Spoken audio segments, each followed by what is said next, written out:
Tonight, new video shows us more about the suspect in last week's Georgia school shooting. Thanks for joining us tonight. I'm Kim Chapman-Whitfield. Tonight, Colt Gray and his father are in jail, but this new video comes from last year. Then the FBI shared a tip about a threat made online, one where someone, allegedly Gray, threatened to shoot up a school. Investigators spoke to Gray and his father, and neither were charged or faced any sort of follow-up that we are aware of. When the days after, the Georgia Bureau of Investigation reported more threats made at schools. Just tonight, the Dade County Sheriff's Office says they have had threats, but no credible evidence. In Tennessee, those threats can leave a student charged with a felony, but why is it not stopping these threats? Fox Chattanooga's Jacqueline Davis looks into that part of the story. Jacqueline.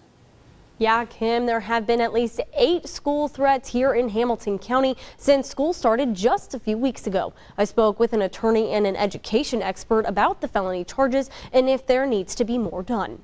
It's not just a joke anymore. As of this year, a new Tennessee law turns threats made on school property into a felony and means more consequences for teens and children. The juvenile court system on the criminal end of it is not a system to punish. It's a system to rehabilitate.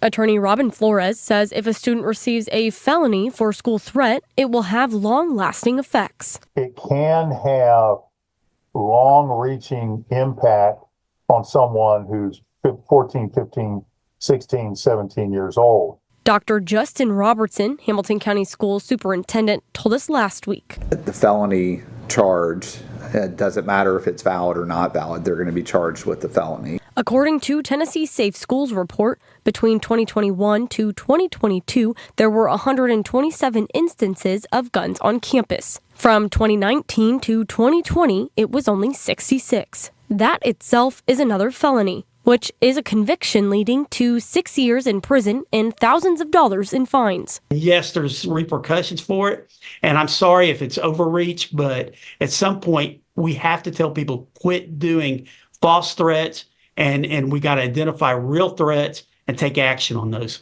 J.C. Bowman says actions like this make SROs that much more important to have on school campuses. We hope that a threat gets discovered before an action takes place that really harms people. They don't see the ramifications of what they do that can really harm real lives. Flores says students might not take the felony seriously, but they will see the consequences as they get older. The consequences should be stiffer for threats of violence at the schools.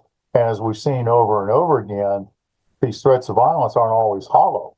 Bowman says there could be more people that end up responsible for any kind of threat. You're going to start seeing parents held accountable for their children.